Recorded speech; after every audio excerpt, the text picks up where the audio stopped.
So I would like a union of America, North America, Europe, Australia, New Zealand, um, and a single Western currency.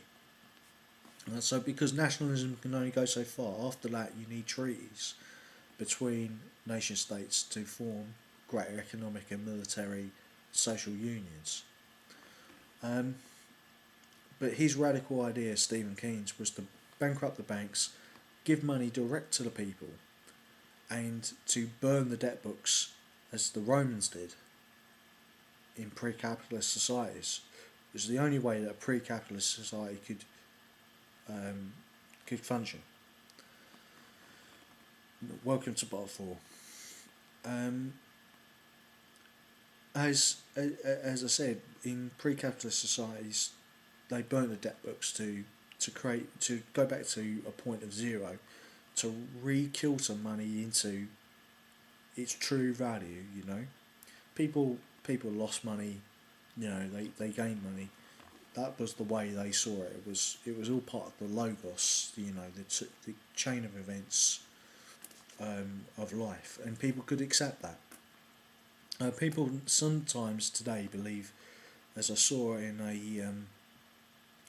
a dramatically explained in a photograph, two photographs, one in 1945 of American or Allied soldiers giving everything, and they were 20. And on the other side, the 20-year-olds wanting everything.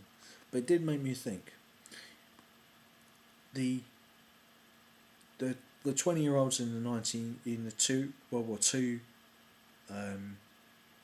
picture believed that they were standing up for Western civilization against the Japanese Empire, which has since the Japanese have since become a Western and dynamic nation, and they could quickly turn themselves around, although they've been in the brush for 20 years. And there's the lesson for Steve Keen as to why we need to give money directly back to the people. It was their money.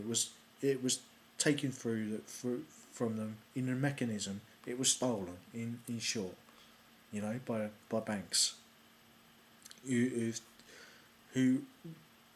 were not only in debt but insolvent in many cases, as Steve Keen said.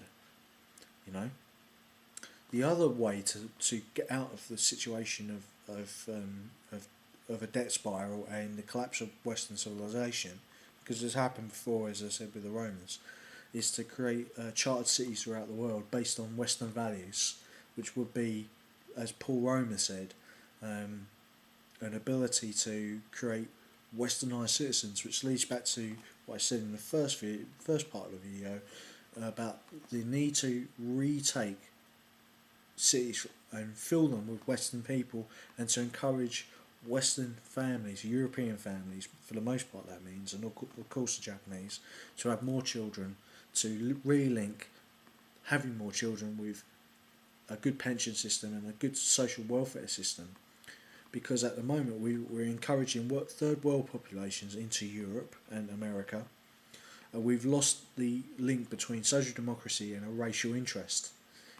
In some cases, there are Western elites who are extinctionists. The New World Order is on one hand wanting to increase American power throughout the globe, but it's for the benefit of a small minority of people whose mission they want is to exterminate human beings for their own sadistic pleasure. That is the long and short of it. So rather than attach Zionism to them, although most of them, in terms of the Exxon and Halliburton crime family that I've described, are of Jewish origin, they are completely against Jewish philosophy, especially the Vienna School of Jewish thought, which is moderate and open to Western ideas. Although, in terms of Israel itself, Israel has, in its coalition with the Likud party, the party of Benjamin Netanyahu, parties that are just as keen as Iranians or Saudi Arabians to gain the bomb to use the bomb against Europe, and Israel has 400 nuclear weapons. So nationalism is there, or or and criminality is there in some cases.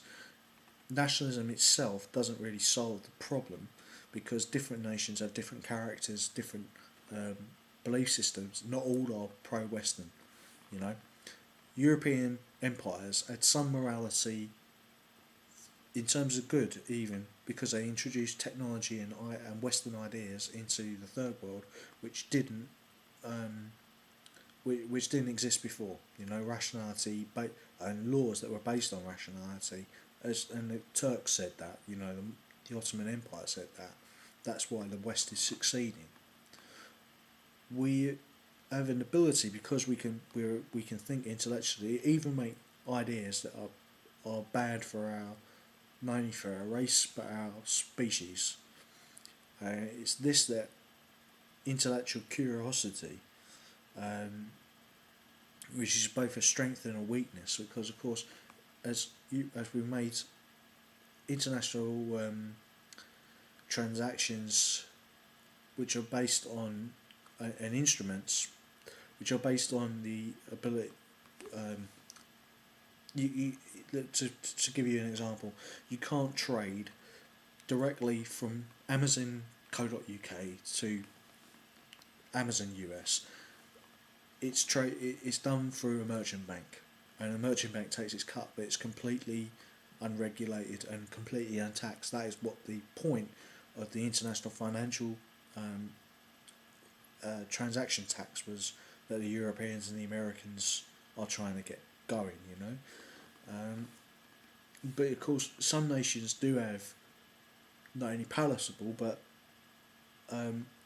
progressive ideas, such as Germany, such as the Scandinavian countries, and they should be adopted. And that was what Paul Roman was saying about chartered cities: rules that work, that allow more people to live a more modern, Western, and dignified life. And so that chartered cities is part of it. As I said, it could lead to, if we built a chartered city in South Africa, it could draw people towards it, the Boers particularly, and they might get independence. It might make new countries. The land grab in Africa will continue, whether the West is involved or not. The Saudi Arabians, the Chinese, the Indians, they all want a piece of land, and they will try and take it off for the Africans if they've not already taken it off of them. So, Western civilization, as I said before, is at stake because we're importing third world ideas, third world problems into our cities, and we're not converting those peoples through integration. The city itself has stopped to work as a factory for Westernisation and the expanding of the Western European population, and thus the influence. You can't have a Western civilization, as I said to Niall Ferguson, without Western people, without European, Nordic, Celtic, Roman people. That's the critical thing. So that must be addressed. The birth rate must be encouraged. There must be critical thinking in education. People involved in making government incentives to have more European children, more bigger families. The problem with the unobtainable surplus, which is inherent in all capitalist systems, must be solved, so we get a social market, so that there is not millions of houses built and then wasted because they're too expensive for people to buy, you know, and then they get abandoned. Then you get deflationary spirals and a negative multiplier effect. Right.